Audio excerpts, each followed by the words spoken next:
In today's spotlight, Wikileaks founder Julian Assange in court today as he fights extradition to the U.S. Assange facing charges of spying, and if a British court denies his appeal, he will be transferred to American custody.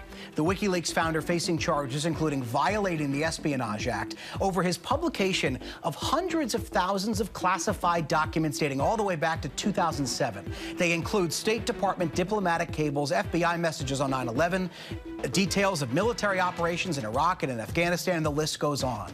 Assange maintains that he is simply a whistleblower reporting on American war crimes and other issues. If convicted, he would be sentenced rather, to up to 175 years in prison. He could be sentenced to that length. So with all of that, I want to bring back our panel here, Mike, John, Christina, and LZ. Mike, first to you, because you're not just a former Republican member of Congress, you are also a former federal prosecutor. So with all of that, with how complicated the Espionage Act is, with how serious, frankly, the Espionage Act is, do you think the government has a case here? I think you were going to me, you said Mike, but yes, Jay, you got a few more minutes to show a little love to me and LZ, but I'll tell you, as my time as a prosecutor, I did do extraditions from England, and we have a compact with them, so they're not going to raise the merits of the case in England.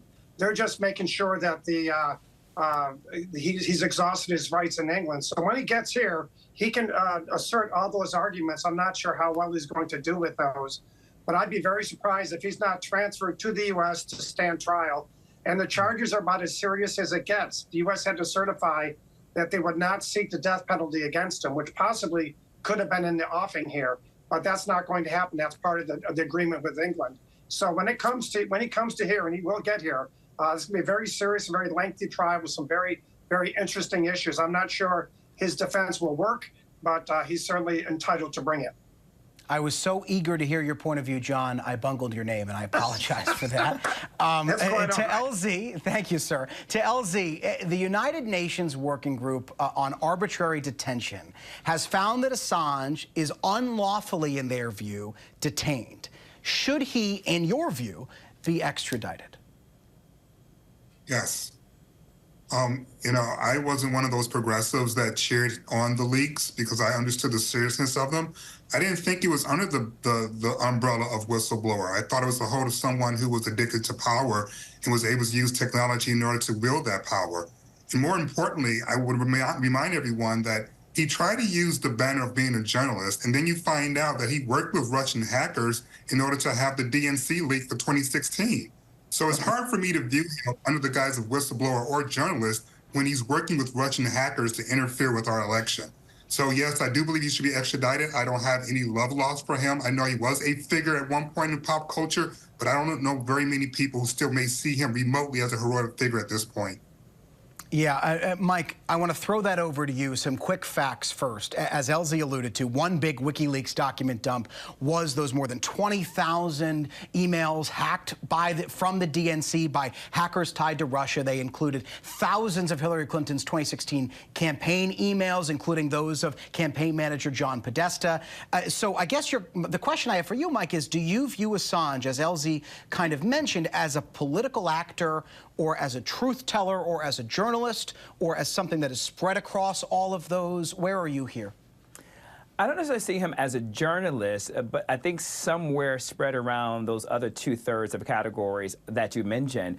What I'm fascinated about this case is that I would like to see him extradited to come to present, as John said, his defense before a U.S. court system so we can get to the bottom of this. Because right now we're currently conflating freedom of information, First Amendment, and also freedom of press. And I think the precedent needs to be set on what is plausible. Yes, the American public does have a right to see what is happening within our government, and journalists do have a right to discuss and to put things out there on behalf of the public interest. But there's also two ways about that going through it, like, for example, the Freedom of Information Act. Like, there's a protocol that is set in place. What we don't want to see is a situation of bad actors trying to hack systems in order underneath this guise freedom of information and freedom of press. And so we have to be able to set that precedent, because for far too long with this this case being in the wind, that has yet to be established, nor argued, nor a precedent firmly set on what is the difference between those three different categories, which is why it's important for him to come back and face the U.S. court system. And Christina, you know this, but for our folks at home, the backbone of nearly every First Amendment case in some form or fashion is a chilling effect, right? Does making a ruling on this issue on the First Amendment make it less likely that others, this is my very, very limited view, understanding of the matter, make it less likely that others exercise that right? So do you think this could have a chilling effect on investigative journalism? I think it could have a chilling effect on investigative journalism that is new in its approach. I mean, I think what is very true about this case and what Mike said, it's complicated. It's a case that where people are saying that there are whistleblower protections, where we live in a digital age. You know, you think back to the Pentagon Papers being released and the impact that had on the Vietnam War and how that information was released. So there are real questions. What happens when our government does wrong and a FOIA, a Freedom of Information request, will not give you that information? What is the duty and responsibility of individuals to release that to the press? And in this digital age, who is the press?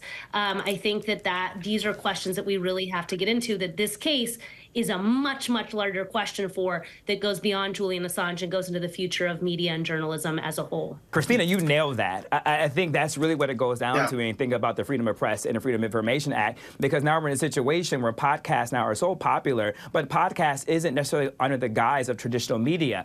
People can start podcasts in their kitchen, you know, on an RV, on a road trip, and so they're not beholden to standards that we typically are under a network. And so if they were to use ill-gotten ways in order to source information, how would they be charged? How would they be viewed? Yeah, exactly. And by the by, everything that goes through ABC News goes through a department called Standards and Practices to make sure that our reporting is backed up, something that the average American, and I found in my conversations, may not know. But LZ, I cut you off. Go ahead, sir. Oh, no problem. I was just going to add, in agreeing with what Mike and Christina both said, is that when you think about how the Panama Papers leak was handled, that too was a big, huge information leak, but it went through traditional media and protocols. And so when you think about the question that Mike's saying, well, how do you make sure that, you know, podcasts aren't going, you know, too far the other way without having the journalistic protocols that need to be followed? But one of the ways you do that is by remembering that traditional media, legacy media, has a place and has a standard. And that's why it's so important that we hold on to traditional media and legacy because of those standards. Mike, John, Christina, LZ. I'll just John, have very the most briefly, devastating part of the case is the fact that the manner in which he obtained the information, that's going to kill him, I think, in court. That was a robust discussion, and I love that we don't shy away from hard talks here. Thank you all. You guys rock. Mike, John, Christina, and LZ, thank you very much. Hi, everyone. George Stephanopoulos here. Thanks for checking out the ABC News YouTube channel. If you'd like to get more videos, show highlights, and watch live event coverage, click on the right over here to subscribe to our channel. And don't forget to download the ABC News app for breaking news alerts. Thanks for watching.